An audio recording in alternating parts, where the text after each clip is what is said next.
Hey guys, welcome to மணி அடிச்சா சோறு. இன்னைக்கு நம்ம பார்க்க போற ரெசிபி என்ன அப்படின்னா கேரளா ஸ்டைல் சிக்கன் ரோஸ்ட். இந்த கேரளா ஸ்டைல் சிக்கன் ரோஸ்ட் அப்படின்னாலே ரொம்ப சூப்பரான ரெசிபி. கேரளாலாம் போனீங்கன்னா அந்த பரோட்டா ஒரு பீஃப் ரோஸ்ட்டோ இல்லை சிக்கன் ரோஸ்ட்டோ வாங்கி வச்சு சாப்பிட்டீங்கன்னா அப்படி இருக்கும்.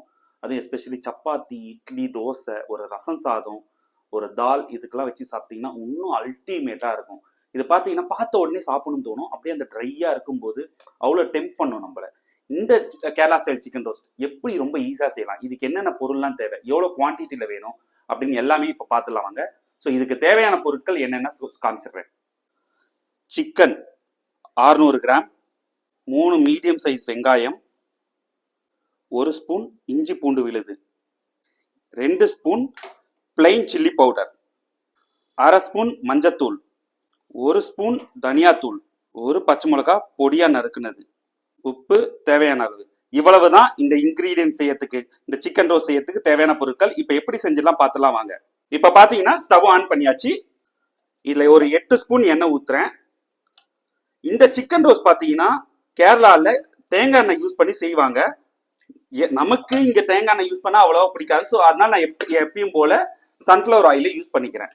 இந்த எண்ணெய் காஞ்ச உடனே இஞ்சி பூண்டு பேஸ்ட்டும் பொடியா நறுக்கி வச்சிருக்க பச்சை மிளகாவும் போட்டுடலாம். இப்ப பாத்தீங்கன்னா எடுத்து வச்சிருக்க 1 ஸ்பூன் இஞ்சி பூண்டு பேஸ்ட், பொடியா நறுக்கி வச்சிருக்க பச்சை மிளகா சேர்த்தாச்சு. இதை நல்லா கலரிடணும்.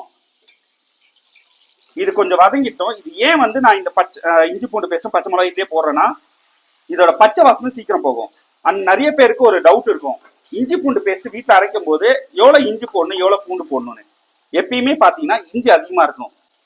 இஞ்சி 100 கிராம் இருந்தா பூண்டு 50 கிராம் தான் இருக்கணும். ஏன் இந்த பூண்டு 50 கிராம் தான் இருக்கணும் அப்படின்னு சொல்றாங்க அப்படின்னா, இப்ப பாத்தீங்கன்னா அதுக்கு முன்னாடி எடுத்து வச்சிருக்க நறுக்கி வச்சிருக்க பொடியா நறுக்கி வச்சிருக்க வெங்காயத்தை போட்டுறேன்.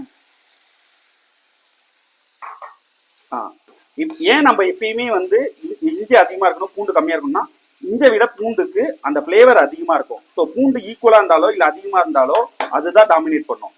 ஸோ பூண்டு பாதி இருக்கணும், இஞ்சி அதிகமா இருக்கணும். இப்ப இந்த வெங்காயம் பாத்தீங்கன்னா நல்லா கோல்டன் ப்ரௌனா வதங்கணும். வதங்கின உடனே உங்களுக்கு காட்டுறேன். இப்ப பாத்தீங்கன்னா வெங்காயம் நல்லா வதங்கிடுச்சு. இந்த அளவுக்கு வதங்கினா போதும். இப்ப ஸ்டவ்வை சிம்ல வச்சுட்டு இந்த சிக்கனுக்கு தேவையான ஒரு 1/2 ஸ்பூன் மஞ்சத்தூள், 2 ஸ்பூன் மிளகாய்த்தூள், 1 ஸ்பூன் தனியாத்தூள். தனியாத்தூள் இதுக்கு அதிகம் வேணாம், அவ்வளவுதான். இதை போட்டு நல்லா வதக்கிக்கணும். இது நல்லா வதங்கட்டும். இது நல்லா வதங்கி அந்த பச்சை வாசனை போகணும், அந்த அளவுக்கு வதக்கிக்கலாம். இந்த மசாலா எல்லாம் போட்டு ஒரு 30 செகண்ட்ஸ் ஆச்சு. பாத்தீங்கன்னா நல்லா வதங்கி இருக்கும். இந்த அளவுக்கு வதங்கின உடனே 30 to 40 செகண்ட்ஸ் போதும். நம்ம எடுத்து வச்சிருக்க சிக்கனை இதுல ஆட் பண்ணிக்கலாம்.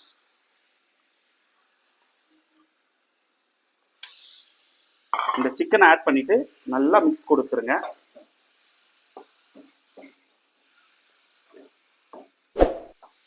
இதை நல்லா மிக்ஸ் பண்ணி ஸ்டவ் சிம்லயே தான் இருக்கணும், ஐல வச்சிடாதீங்க. ஏன்னா ஐ ஃபிளேம்ல வச்சீங்கன்னா இந்த மசாலா எல்லாமே உடனே கருகிடும். ஸோ சிம்லயே இருக்கட்டும். சிம்ல வச்சு நல்லா மிக்ஸ் பண்ணிடுங்க. உங்களுக்கு மசாலா கம்மியா இருக்க மாதிரி இருக்கும், ஆனா இந்த சிக்கன்ல இருந்து தண்ணி விடும்போது இந்த மசாலா எல்லாம் சேர்ந்து கரெக்டான ஒரு கன்சிஸ்டன்சில இருக்கும். இப்ப பாத்தீங்கன்னா நான் இதுல ஒரு 1/4 டம்ளர் தண்ணி மட்டும் ஊத்திருக்கேன். ஏன் அப்படின்னா இதோட சேர்ந்து வேகணும், அதுக்காக தான். கரெக்டா இருக்கும். இது எல்லாமே சேர்ந்தா ஒரு ட்ரை ரோஸ்ட் ஆகி வரது கரெக்டா இருக்கும். இப்ப நான் சிம்லயே வச்சிருக்கேன். சிம்ல வச்சு ஒரு 15 நிமிஷம் ஒரு தட்டு போட்டு மூடி வச்சிடலாம். அதுக்கப்புறம் பார்க்கலாம். இது எல்லாம் போட்டு நல்லா மிக்ஸ் பண்ண உடனே இந்த சிக்கனுக்கு தேவையான ஒரு 1/2 ஸ்பூன் உப்பு, ஒரு 1/2 ஸ்பூனுக்கும் கொஞ்சம் அதிகமா இந்த டைம்ல தண்ணியை லைட்டா தெளிச்சுட்டு நல்லா மிக்ஸ் பண்ணி விட்டுருங்க. மிக்ஸ் பண்ணி விட்டுட்டு இப்ப பாத்தீங்கன்னா கொஞ்ச நேரம் தான் ஆச்சு, சிக்கன்ல இருந்து தண்ணி விட ஆரம்பிக்குது. அவ்வளவுதான். இதை நல்லா ஒரு மிக்ஸ் கொடுத்துருங்க. இப்ப பாத்தீங்கன்னா ஒரு 10 நிமிஷம் ஆச்சு. தட்டை ஓபன் பண்ணிடலாம். பாத்தீங்களா எவ்வளவு தண்ணி வந்திருக்கு. சப்போஸ் இப்போ உங்களுக்கு கிரேவி வேணும்னா இந்த கொஞ்சம் கிரேவி எடுத்துக்கலாம். இல்ல அப்படின்னா அப்படியே விட்டு இந்த தண்ணி எல்லாம் வத்தணும். இந்த தண்ணி எல்லாம் வத்தி இந்த சிக்கன் கூடவே நல்லா ரோஸ்ட் ஆகணும். அந்த அளவுக்கு ஆனாதான் இந்த கேரளா ஸ்டைல் சிக்கன் ரோஸ்ட்டுக்கு நல்லா இருக்கும். இது அப்படியே தண்ணி வடியட்டும். வடிய வடிய வடிய அப்படியே ரோஸ்ட் ஆகட்டும்.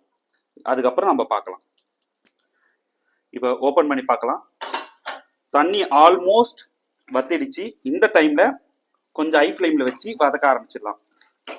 அவ்வளோதான். ஒரு மொத்தமாகவே பார்த்தீங்கன்னா இப்போ ஒரு 15 நிமிஷம் ஆயிருக்கும்.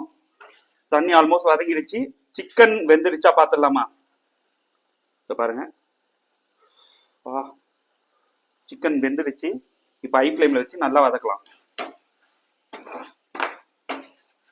நல்லா வதக்கிட்டு அடுத்து என்ன ஆட் பண்ணும் அப்புறம் காட்டுறவாங்க. இப்போ பார்த்தீங்கன்னா ஸ்டவ்வை கொஞ்சம் சிம்ல வச்சுட்டேன். நல்லா ரோஸ்ட் ஆயிடுச்சு. உங்களுக்கு பார்த்தீங்கன்னா தெரியும். அவ்வளோதான். இது அப்படி அவ்வளோதான். இப்போ ஸ்டவ் நல்லா தண்ணி வற்றி நல்லா ரோஸ்ட் ஆக ஆரம்பிக்குது. இப்போ ஸ்டவ்வை சிம்ல வச்சுட்டு டொமேட்டோ சாஸ் 1 ஸ்பூன் ஊத்துறேன். இந்த கேரளா ஸ்டைல் சிக்கன் ரோஸ்ட்டுக்கு ரொம்ப டேஸ்ட் கொடுக்குறதே இந்த டொமேட்டோ சாஸ் தான். இது என்ன அப்படின்னா சின்னதா ஒரு புளிப்பு டிஞ்சு உங்களுக்கு கொடுக்கும் இந்த சிக்கன்ல. இது கூட ஒரு 1/2 ஸ்பூன் மிளகுத்தூள் தூவிக்கிறேன். ஏன் அப்படின்னா ஆல்ரெடி 2 ஸ்பூன் மிளகாத்தூள் போட்டிருக்கோம். ஸோ காரம் கரெக்டா இருக்கும். அதனால 1/2 ஸ்பூன் மட்டும் போடுறேன். சப்போஸ் நீங்க நல்லா காரம் சாப்பிட்றவங்களா இருந்தா நீங்க 1 ஸ்பூனா போட்டுக்கலாம் மிளகுத்தூள்.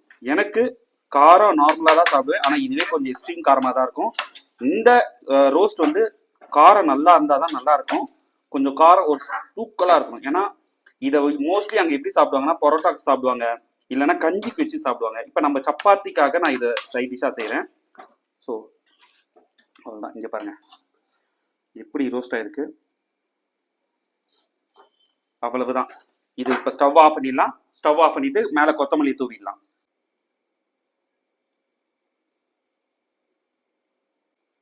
Kerala style chicken roast first எப்படி வெந்திருக்குன்னு பார்த்துடலாம்.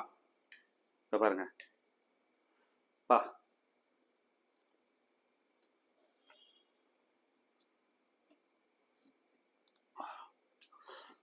அந்த காரம், சின்ன புளிப்பு, அந்த சிக்கனோட ஃப்ளேவர், கடைசி அந்த மிளகுத்தூள் லைட்டா போட்டு வதக்குனது எல்லாம் சேர்ந்து வேற லெவல்ல இருக்கு. உண்மையா சொல்றேன், ரொம்ப சூப்பரா இருக்கு. நீங்களும் செஞ்சு பாருங்க, கண்டிப்பா மிஸ் பண்ணாதீங்க.